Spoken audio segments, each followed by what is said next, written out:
The Buffalo Bills claimed victory over the Tampa Bay Buccaneers last Thursday night, and it's time for a deep dive into that win. And UPL posts a shutout on the so-called hottest team in hockey right now, all with the usual hot takes and more. This is the Buffalonian Podcast. All right, let's go.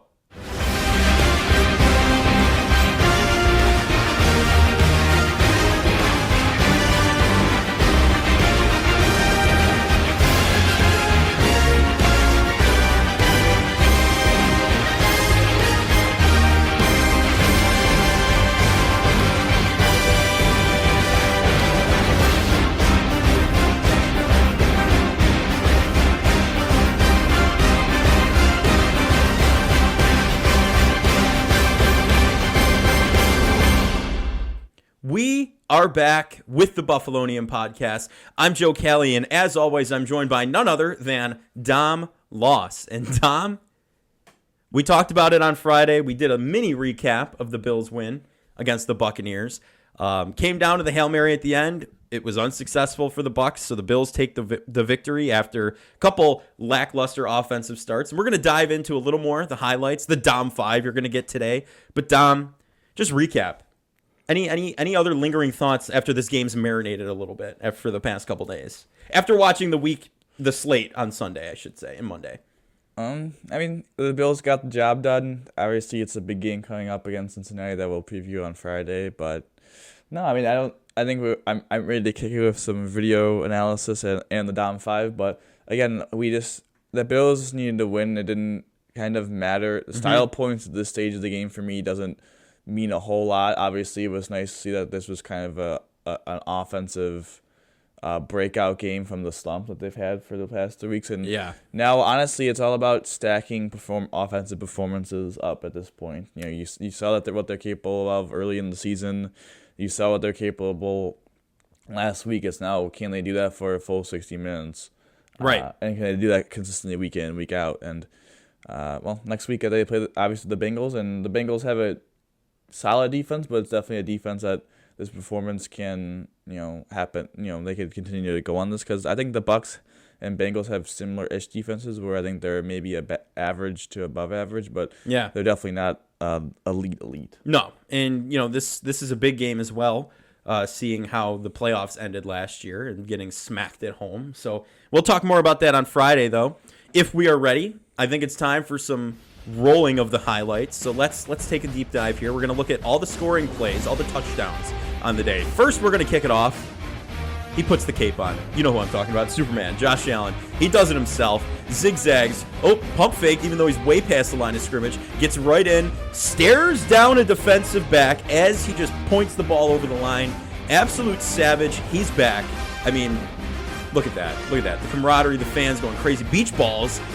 Snowing here today as we're filming this, so it's crazy. But look at him just eye down. Look at that savage at him. Just eyed him down and went for it. I mean, that's the Josh Allen we're used to seeing. The one who did this against the Dolphins, the running in and doing that. And it's good to see the offense kind of get back in that rhythm, like you said, and get in the end zone for the score. So Allen doing it himself to start off the game gets the fellas motivated. Someone else does it, though, for the first time in the season and their career. Dalton Kincaid is going to get the touchdown pass on 3rd and 12. And let's just, take it in. Dalton Kincaid masterclass here. Just absolutely burns past the defensive back, jumps into the stands. Mafia welcomes him into the end zone for the first time this season and in his career. Looks a little scared after he's being grabbed like that. But, how could you not be? Everyone's all excited. Allen swings out to the right here. And Kincaid hasn't been targeted crazy amount during the season, but when he has, he's been locked down right there, running with Allen, gets open for the touchdown. Can't ask for anything more out of a rookie tight end, especially when he's the only active, healthy tight end on the roster. And that's what you drafted Kincaid for, and you saw it in practice right there. And now, I think there's someone they call Big Game Gabe, right? I think we've seen him too. They spread the ball around. Everyone got a piece of this pie. Allen to Davis, fading into the end zone. Boom. Uncovered, just by himself. I mean, it was unreal to see that and see how many times Allen really did spread the ball around. I think this was a career high in receptions from different receivers from him. Davis is just burned in the end zone. He's alone. That's Gabe Davis. I mean, we saw that. That's the type of touchdowns we were seeing out of him in that Chiefs game. Breaking ankles, getting open in the end zone, disguising himself, getting out of there. And listen, like you said, and like I said, it came down to the Hail Mary at the end, unfortunately, right? After seeing these great highlights, you think, oh, they blew him out. There was no way, right? It came down to the end, unfortunately, but it was a bounce back, like you said, confidence builder win for the Bills. They needed this win, no matter what. If it was ugly, not as ugly as the Giants win, but it was a duel after a while, and they got it done at the end of the day. So it's all you can ask for, right? Yeah, I mean they unlocked Josh's legs a little bit. Yep. Obviously, we're gonna see it with the 10-day mini bye. If that shoulder heals up a little bit more, where we see a little bit more of that, obviously getting Kincaid a little bit more involved. Last 2 games, 13 catches for 140 and a tud. Obviously, that's big time fantasy football production for a certain person in the room. Yeah, 17.5 points from a tight end. Look at that. Come on.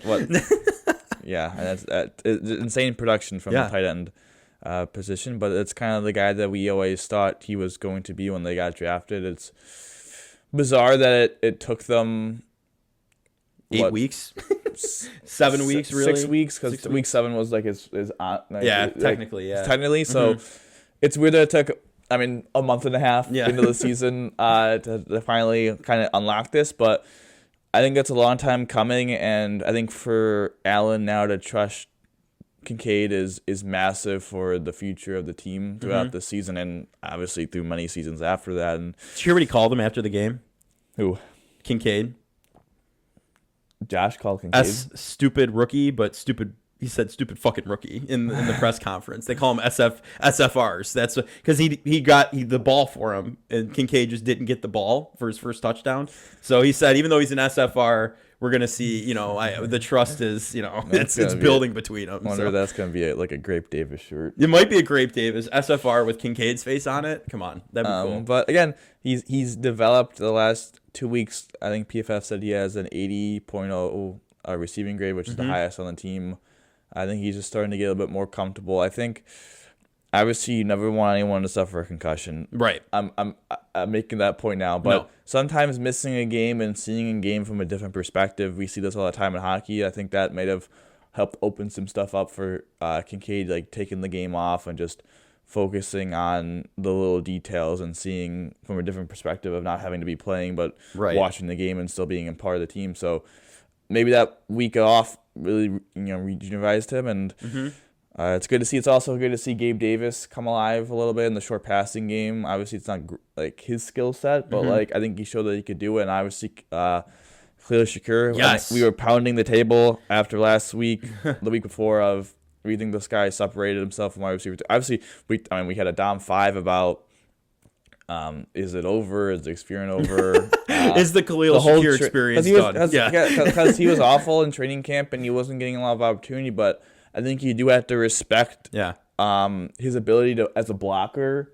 That's what earned him the app. It's a great lesson for anyone looking to get a role in football. Is Khalil Shakur got playing time because he was willing to do the blocking and the dirty work, and then he started now get opportunities in the passing game, and then when he made plays in the passing game, he's going to get more opportunities because of the trust of Josh. So it's a little disappointing because I thought we would think maybe Trent Sherfield will kind of have this role of being the blocking wide receiver in the slot and then getting plays, but it seems like Shakir's really outplayed him, and I mean obviously it has, and we're seeing some Deontay Hardy out there as well, which is nice as well. Well, he's just an auxiliary piece. He's a secondary piece.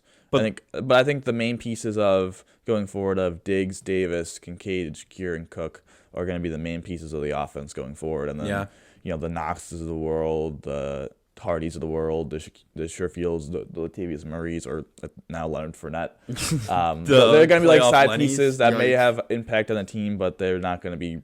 The offense won't funnel through them, so it's very exciting. But I think with that being said, it's time.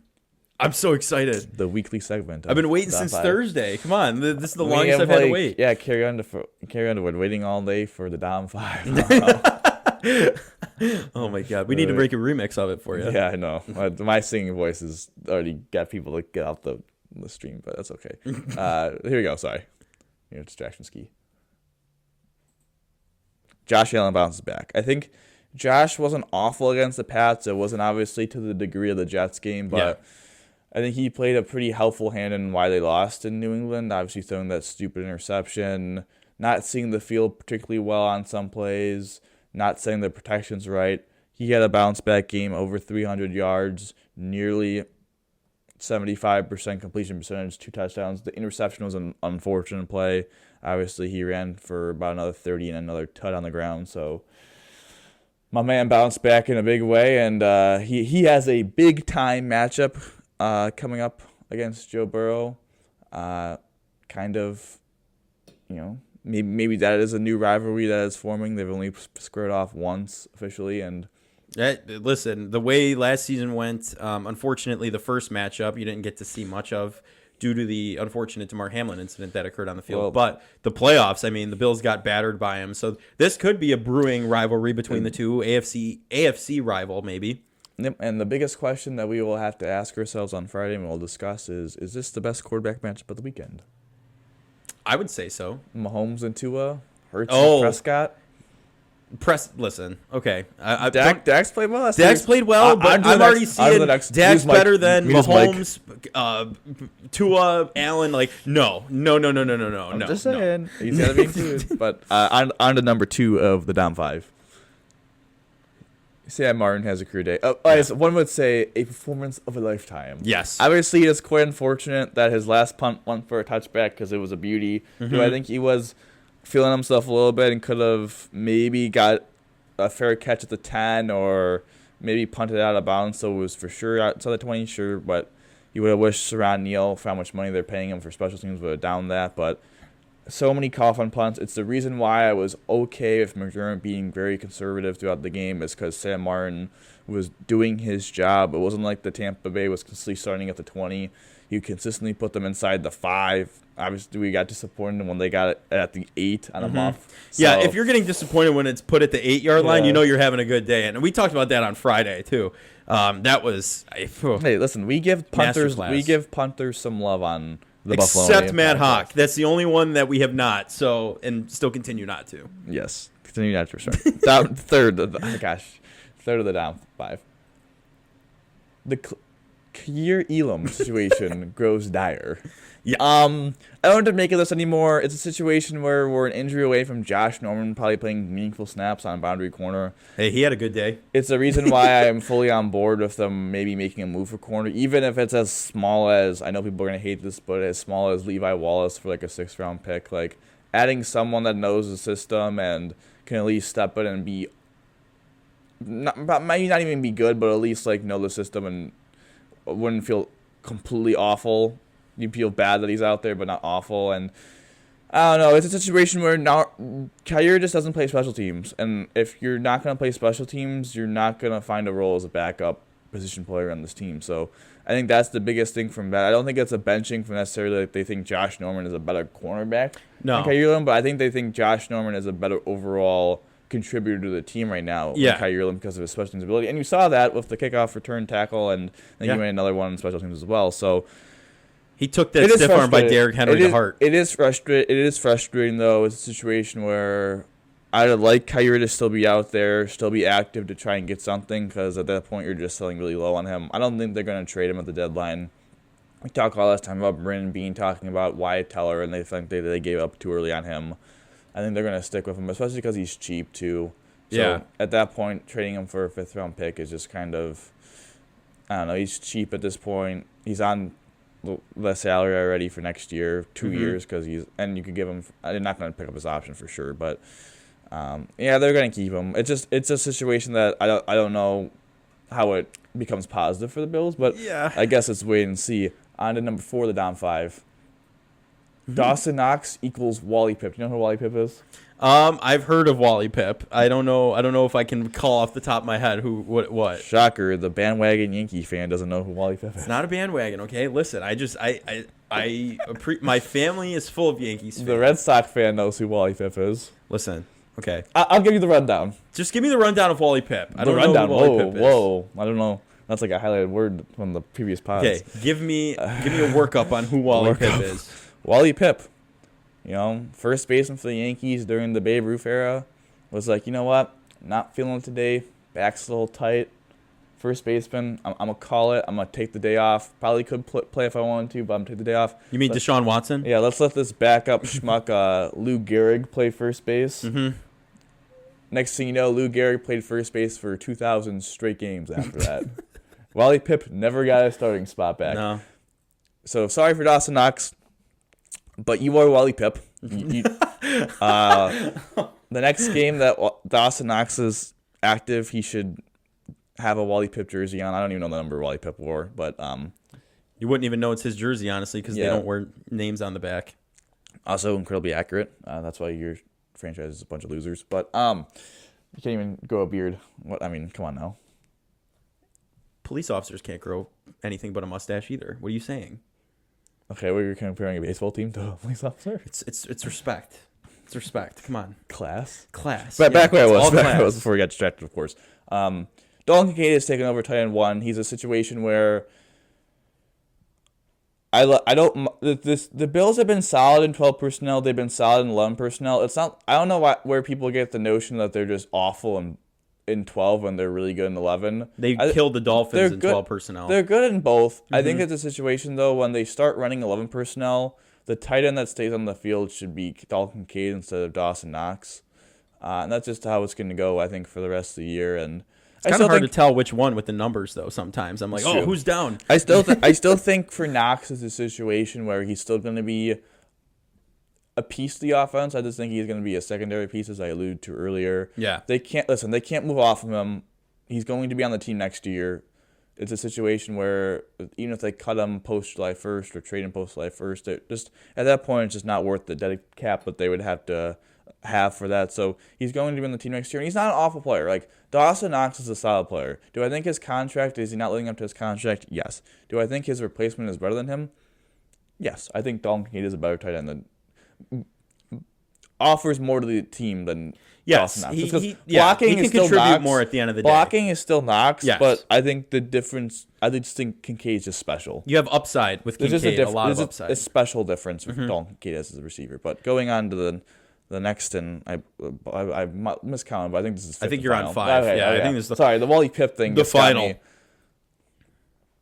Can the holes on defense be fixed? So I think we saw a unique way of filling the linebacker hole of, hey, Dorian Williams, Tyrell Dodson, can you guys be productive on early downs, do solid in the run game, on early down passes, not be completely picked apart as liability, and then on third down, knowing passing downs, we're going to put Taylor Rapp in, and we're going to put Jordan Poyer in the box as the linebacker. I love that. I think that is a unique idea. And now Dan Larski on ESPN was like, I don't know if they start getting run on that. I was like, I think that'll be fine because I think their plan is not to permanently put Poyer down. I think Poyer will be a situational linebacker. Yeah, when you know it's a passing down. When it's 3rd and 7, 3rd and 6, 3rd and 5, Jordan Poyer will be in the box as the linebacker. And on 1st and 2nd down, you're going to have a more traditional Tyrell Dodson or Dorian Williams, whichever one is playing better. It's just a situation where they don't get exposed. Their weaknesses is obviously pass coverage. Yeah. And both those guys can make plays a little bit in the run game. And to limit that exposure, having Taylor Rapp, who's a solid cover line, solid safety, come in, and then just having Poyer, who's a good cover safety, drop down, I think helps your team a lot. And we saw it obviously in Tampa. But it comes down to, I think Poona Ford's played solid the last 2 weeks. Obviously, they're going to get a little bit more tested with Cincinnati and the Eagles, so I don't know, maybe adding another DT won't be the worst idea in the world. Right. Especially with the Eagles' best offensive line. I just think corner is the number one concern. It's not anything that Dane Jackson or Christian Benford has specifically done. It's the fact of if one of those guys go down, they're really screwed, it seems like. And I know even if you get Levi Wallace, you'll probably somewhat think that, but adding just a small piece or adding a big piece like Jalen Johnson, I think would be helpful to add some depth to the cornerback position. So that's where I would look at the most. But listen, man, the Bills, Sean McDermott, they're figuring stuff out. a little bit with the defense of what needs to have happen. We saw with the linebacker. I think DT is they're just going to roll with the punches, it seems like. Maybe they add someone for cheap, but I think corner is the one position where if they don't trust Kaiir Elam, they have to add another corner, outside boundary corner. I would agree.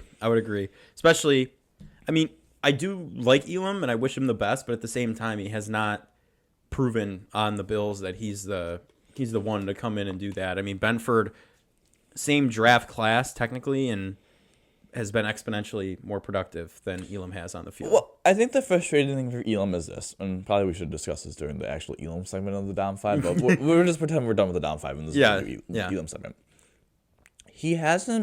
There's been a misconception of the struggles of Kaiir Elam. The fact of this, he has not been bad in zone. So people that are like, oh my God, he's a man corner, they tried to make him a zone corner, he's awful. He has not been bad in zone.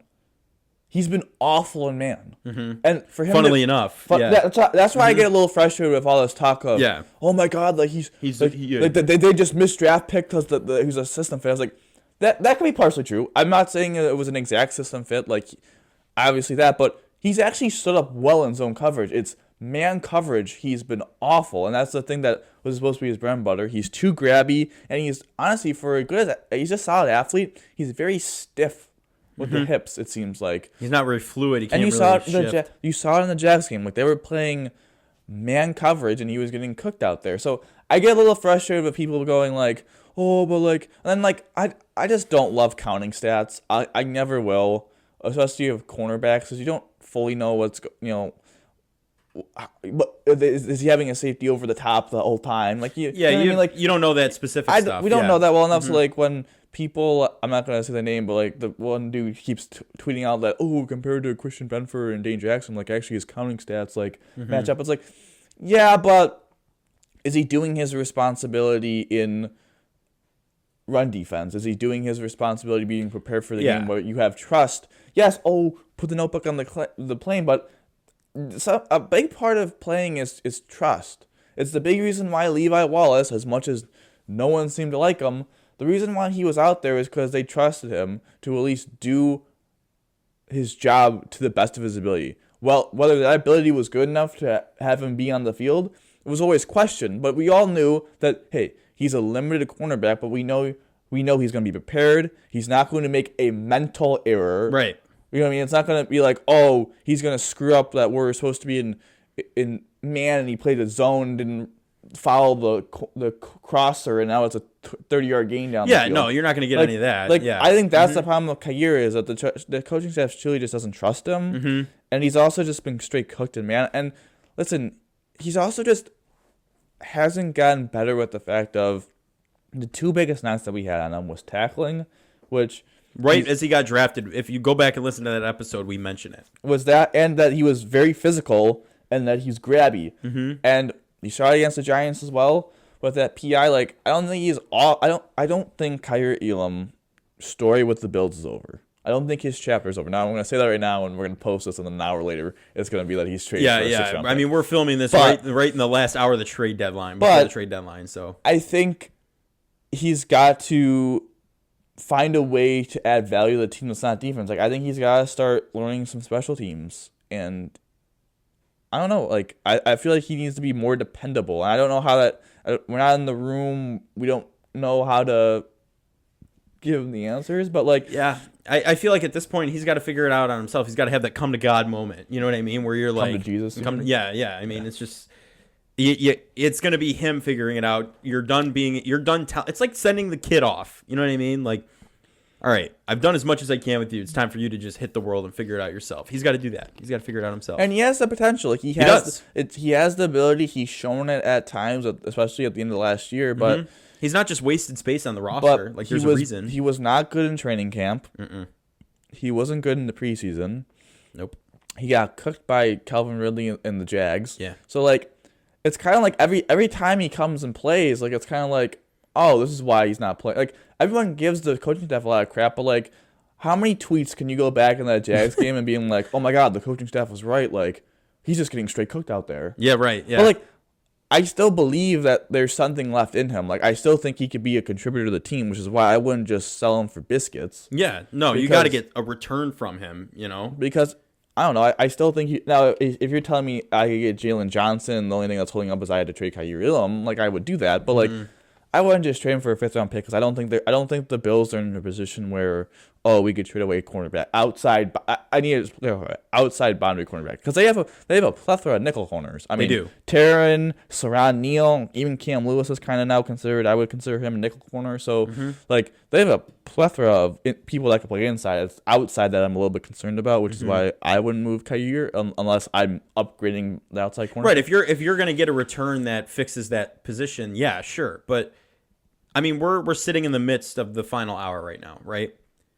I thought it ends at 4. Or does it end at 4? Oh, well, we got 3 hours then, so I don't know what's gonna happen. We'll see. I mean, what do you foresee? A lot of people are saying they see the Bills making another move other than Leonard Fournette, right? They technically just grabbed him though out of free agency, didn't they? Or is he not playing? He's on the practice squad. I know he's on the practice squad. Or what practice squad was he on? He was a free agent. Yes. Okay, that's what I was asking. Yeah, because I went onto his Twitter. It's just him playing Call of Duty. So I was like, we're just grabbing a guy who wasn't actively practicing or anything. So I was like, man, maybe we could get him for a stream to play some COD. But anyway, talking about Leonard Fournette. Do you think we get anything else before? Like, we'll talk about Leonard Fournette real fast. Okay. I think he's an improvement on Ty Johnson. Mm-hmm. I don't think he's better than Latavius Murray right now. No. So, yeah, could he get a couple touches and could he improve on Ty Johnson? Sure. People guy. acting like he's like playoff Lenny. I mean, I guess we'll see. I mean, if he is like good for the Bills, like that's a good pickup. But yeah, I'm not gonna sit up here and be like, oh my god, he's good. Like I'm not gonna overwhelm with it. I love how he played last year. No, because he played. If you look at the statistics, the analytics, he's very similar profile to Dalvin Cook, and we all have. I mean, Dalvin Cook has not worked out for the Jets. Not at all. It's a similar situation where, do I think he's an improvement on RB3, and if there is concern that, hey, this neck injury for Damian Harris may be a long-term thing, I'm okay adding insurance. That's whatever. That's a smart move to add some insurance. So I wouldn't be expecting him to start at all. I just wanted a brief 30 seconds. So there's people that I know that are saying, oh, he's better than Latavius Murray. Listen, Latavius Murray has had a little bit of a rough go of it at the goal line. Some of it's the shotgun runs. He's getting stuffed a little bit on the short yardage, which we need him to be better at, for sure. But overall, I still like what Latavius Murray has done. He's got more upside than, what's his name? I just completely lost it. Leonard Fournette. Jeez, that's a senior moment for me at 21 years old. But 21. But going to your point, corner, I just think maybe if the Jalen Johnson thing is so high, like his price is so high because he wants to get paid. There's problems of, because you don't give up significant assets if you're the Bills if you're not going to get him a player back. Right. Like the Leonard Williams thing never made sense for me because trading a 2 and a 5 for a guy that you're probably not going to re-sign doesn't make sense. If they traded 2 and a 5 for Jalen Johnson and got a contract extension, that makes sense. But maybe there's concern that Jalen Johnson's kind of, maybe he's talking himself out of the trade market because his contract demands are so high. So at that situation, I would pivot to a lower corner, maybe one of the Panthers corners, again, Levi Wallace. But I would pivot to a corner that you could get for relatively cheap. That's a rental corner at that point. Yeah. He's a long-term corner. He would be like you want to lock down. We don't know about Trey White's certainty, his career. We'll lock down that part. But if that's like the home run if they get that. But if they don't, I think adding a depth corner will make sense. But, yeah, no, I would agree. I just, it's going to be interesting to see what exactly the move is, if there's a move. I mean, you're getting your hopes up that something might come exciting, but I think playoff Lenny might have been the most exciting thing to come out of the weekend, honestly. And again, if you go and look at his Twitter, it's just him streaming on Twitch. So that's all he's been doing recently. So we're gonna see how that goes. Like you said, though, Latavius Murray, I 100% agree, is in a better spot production-wise than Leonard Fournette would be. Maybe he surprises. I don't know. I mean, he could. I have no idea. But I think Latavius Murray is going to stay running back 2 over Leonard Fournette for the rest of the season and postseason. So that's that. But any lingering Bills thoughts here before we travel to a stunner or chat about maybe a stunner? In UPL posting a shutout against the so-called hottest team in hockey, the Avalanche. Let's get right into it. Yeah, might as well, right? I mean, it's just okay. Sabres play the Devils, right? You're sitting there. You're like, okay, they played hard. They did. They Josh lost. Dobbs got traded to the Vikings, they're saying. Dobbs did? Yeah. Oh, also, Kirk Cousins, real quick. That's horrible, by the way. I have to throw that in there. That's just... Do you think Jameis Winston goes? That's the rumor right now from the Saints to start there. No? No, Who, it's Josh do you think Dobbs. they just... They just traded for Josh Dobbs. Oh, Dobbs. That's what yeah, I said. Duh. Okay, there we go. Never mind. Anyway, all right, Sabres. Sorry. Well, the Sabres... Devils, it's good game. Lost, unfortunately. It's a situation with this with the Sabres. Yeah. They played 3 really good games this week. They Last week, excuse me. And to go 2-1 is solid. It's tough to not go 2-0-1. This is the most frustrating thing about the Sabres is that they're 4-5, and all 5 of their losses are in regulation, so they haven't even been able to get a point. No, yeah. Which I think is frustrating. They haven't even won back-to-back games all year yet. So it's a situation where they need to get hot. Obviously, playing the Flyers back-to-back starting tonight, and then they play them in Buffalo, I believe, on Friday. Mm-hmm. That's a huge moment. Like, those are huge 4 points. Those are 4 points that you got to beat bad teams. Mm-hmm. The Flyers are a bad team. They try very hard. You respect them. But, man, that would be huge. But the shutout the Avs is a huge momentum boost. To beat your division rival in Ottawa is huge. I'm frustrated by the Devils result because I think they were better than New Jersey that day. Yeah. And for them to not get that done is really quite unfortunate. I don't know. I mean, it's hard to blame UPL coming on, for I mean, no Comrie one with foresaw injury. Comrie getting injured, but, I mean, Comrie getting injured is tough because now he's on IR. Levi, it seems like Levi is healthy enough to back up UPL tonight because they put Cooley back down. So maybe we'll get Levi on Friday. But no, it's nice to go 2-1. Obviously, the defense has played really. The team defense has continued to play well, and the offense is coming around. I believe now they're over 50% expected goals for on the year, which is 50% is average. I think they're 52 now. Yeah, so that's a good mark. That's an above average team. So I think they're going to wake up. I think they're going to wake up. The PK is legit. The PK is now. I think they went 6 for 6 against Avs. The PK I think is legit. Mm-hmm. The power play is a struggle. I don't know what to do with power play. It is a situation with this. Skinner's. Everyone knows what you want to do. Like, you want to feed Tage. Yeah. So then you had to figure out. They just had to figure out a counter to either get. They can't let Tage just sit there. Mm-hmm. Yeah, he's gonna get covered. That's two issues. Is this they had to figure out a counter without Tage, and they had to figure out how to move Tage around to open up shooting lanes for Tage. Because you just can't let the start it's like when you double coverage a star receiver. It's not like you're just never gonna throw to the receiver now because he's double coverage. Like, he's still your star wide receiver. Yeah, he's still your best power play option. But it's also a situation now where the power play has to wake up a little bit. I think I'm concerned with the goal. Listen, Eric Comrie, man, just can't stay healthy, which is really unfortunate. Yeah. And do you have something or? Yeah, we have a little bit of breaking NFL trade news. Sorry to keep busting in. It's all right. I saw the phone toss and I was like, yeah, the Pittsburgh Steelers have traded cornerback Levi Wallace, the former Buffalo Bill, and a 2024 6th-round pick to the Washington Commanders in exchange for a 2025 4th-round pick and a 2024 6th-round pick. Nothing exactly like groundbreaking necessarily. So they basically traded Levi Wallace to trade up in the 6th round and got a 4th-round pick. Precisely. Yeah, I mean that'd probably be I don't know. That's an interesting price. But maybe they think they're going to get Jalen Johnson. I saw that they were one of the 4 teams interested in him. So a lot of the comments are just LOL on the tweet, by the way, announcing that. So I don't know. I think they would have been more satisfied in firing Canada for the. I don't know why Washington's buying after they just traded Montez Sweat for a 2nd-round pick, but there we go with that. Back to the regular schedule. Back to the regular schedule broadcast. The goalie situation. Listen, UPA played well. I guess it's his opportunity now to be consistent. Hopefully Levi comes back and can get a start here this week to kind of get his season back on track. So the goaltending situation is just going to be inconsistent now, which we kind of already expected it to be. But if they could just be average, I think this team, if the PP can step it up a little bit. The star players, I still think people have not. Tage has gotten incredibly unlucky. I think we still have guys that are still chugging along. Like, I think Casey Millicent and JJ Peterka played really well. And they're a big reason why they've been able to kind of stay afloat with the star player is not playing well. Those guys deserve some flowers. Let's say this. Dahlin is playing elite defense. I know the points are going to tell you that he's having an elite offensive season and all that jazz. And, his point streak, I think he is at 8 games now, which is the longest in franchise history from a defenseman tied with Phil Housley. I don't think he's been special offensively. I think he's just been solid. Yeah. And I think he has a level to go there. I actually think Owen Power has been the best Sabres player. Yes. I think you can make a case that he's been the best Sabre overall. I agree. So I think that's something to really look forward to. Briefly talking about the Zach Benson situation. Okay. So Matt Savoy is on a conditioning assignment with Rochester. I think that ends this Friday.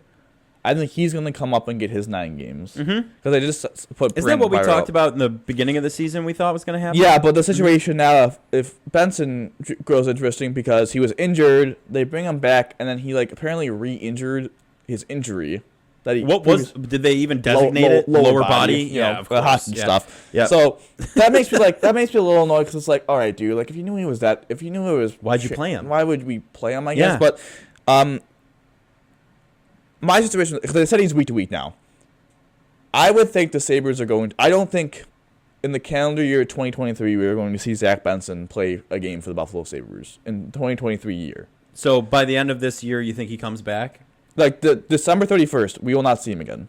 After that or before that? Before this. Yes. I think he is done for the remainder of the 2023 part of the calendar season. year. Yeah. Mm-hmm. I think what's going to happen is I think he's going to be out a couple of weeks. Mm-hmm. They're going to send him then back down to Rochester to do the conditioning assignment, which buys you another 2 weeks. Yeah. That's 5 games.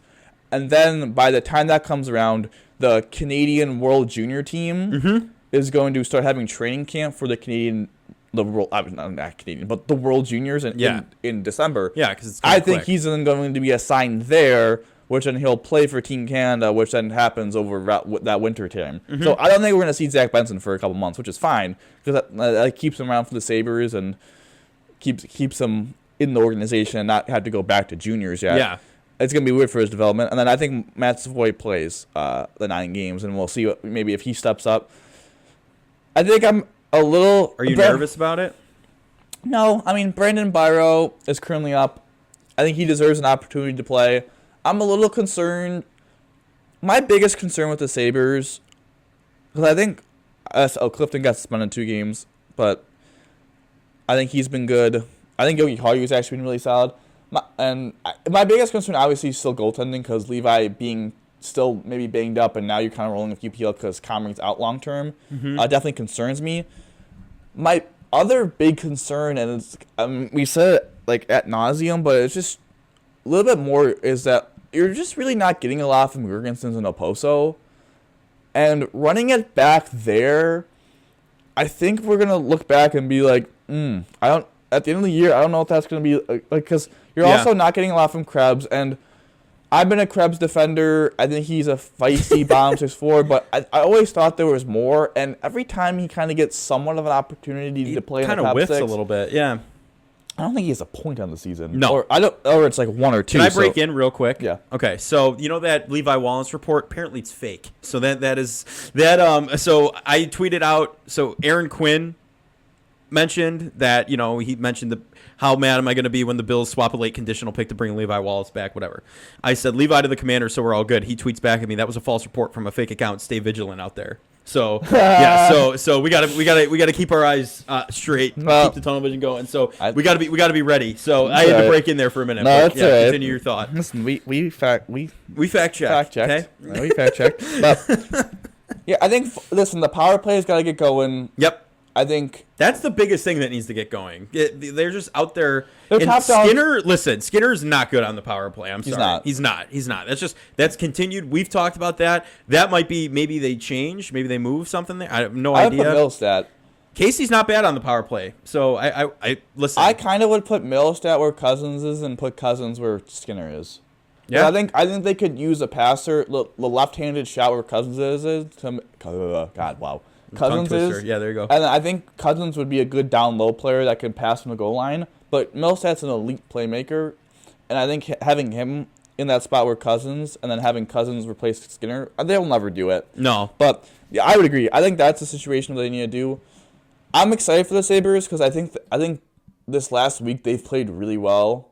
Yeah, they've shown the flashes of the team they ended last season. They just have to start, even when they lose, consistent. They had to get a point. Yeah, they had to start getting, take it to overtime at worst. They had to play better in the third period. They lost the game against Montreal because of that. They lost the game because of the Devils because of that. Like, that's and they lost that close game to the Islanders as well. So they had really 3 losses where it's like, man, if you had just played better, that game was up for grabs in the third period. Yeah. And it just didn't, and they almost really choked against the Senators. So I think it's a situation where I'm excited for what's going to happen this week. I'm really on them. I think this is the time where they go above 500 on the season. Obviously, they're 4-5. So obviously, they're close. Obviously, we're 10% of the way through the season already, which is kind of a little. Isn't that wild to think about? About 10. I should say about 10. 10%. Yeah, it's not fully 10%. Well, like I mean, look at this point, you know what the Sabres are capable of, right? You watched them last season; they're the same team, even better in some spots. Well, Tage is playing defense this year. Yeah, it's legit. It's not fluky or anything. No, it's legit. He's playing defense, and that's a huge upside for Tage, where we didn't see a lot of that last year, and we've commented on that quite a bit. The Sabres have the opportunity this season. They missed by a point after dropping 8 games in November last year. They need to get above 500 and stay above 500. That's your goal. That'll get you into the playoffs, right? I mean, if you're consistently staying above 500, putting points up, and like you said, yeah, you're going to lose some games, but get the 1 point when you're losing games. Like that's where it's going to come down to. And in a tough division, tough conference, tight conference, like it's one of the most competitive conferences in hockey. Like that's unfortunately where the Sabres are at this point. You have a lot of old good teams that are continuing to be good, and you have a lot of young teams that are really starting to put themselves together, like the Sabres, and they're just clashing. Like that's just what you're getting. It's a tough division, but they play. I'm sorry, they play Wednesday. They play tomorrow. I keep thinking they play today. They play the Flyers tomorrow. It's probably because I read that text at midnight. This morning, and read that as incorrect. I read that incorrect. They play. I was confused. I was like, TNT usually does a Wednesday game. So that is a primetime, quote unquote, primetime game. I don't know if it's called that. National televised game, I should say. Yes. So they play Wednesday in Philadelphia, home against Philadelphia on Friday, and then that's the back-to-back because they play in Toronto for their first game on Saturday. So I'm gonna go 2-0-1. I think they're gonna sweep the Flyers, and then they're gonna. I don't want to go 3-0 because I think I'll just get hurt by that, but I think they play the Leafs tough and get at least a point out of that. So I think they get 5 out of 6 this week. I think they beat all 3 teams. I think they get 6 points. I think they go on their run. The Flyers are a team that they got to get those 4 points. Yeah, but I think the Maple Leafs are going to get surprised by the Sabres. I think you've seen Skinner this season on 5-on-5 mangling teams. Absolutely mangling teams. He's going to mangle the Maple Leafs. The power play he's going to be moved off of by that point, hopefully. And we're going to see some middle stat production. I mean, listen. Who's the player we're talking about? Who's the player we're talking about after this week?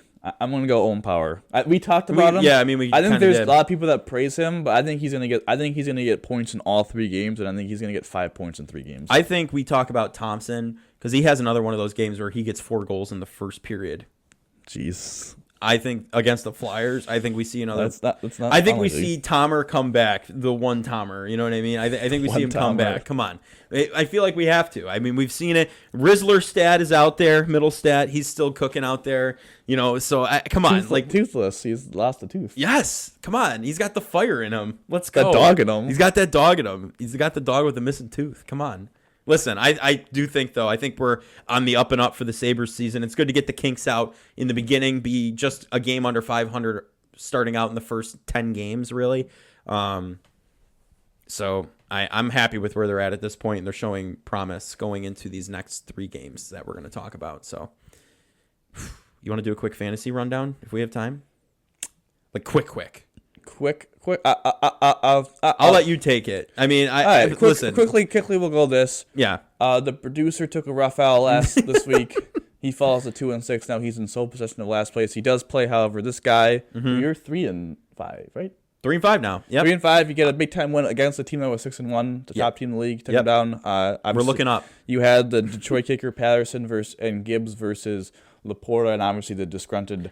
I was worried about Laporta and Adams. Once Laporta scored the tutty, I was like, oh, man. But you got the job done. I needed 10.4 points from Amon-Ra St. Brown to survive. It happens. One of our brothers the two brothers were playing each other. The one brother needed 15.3 points from Josh Jacobs, and Josh Jacobs scored 16.3 points late in the fourth quarter on a catch for like 15 yards to beat the one, and the other one is incredibly salty about it. Mm-hmm. Yeah, Obviously, there was another close-ish matchup where someone needed Jacoby Myers, I believe, to score 13 points, and he scored like 3. So that's a tough result. But there's, I believe, 2 teams that are 5-3, 2 teams that are 6-2, 1 team that is 4-4, 1 team that is 2-6, which is dead last.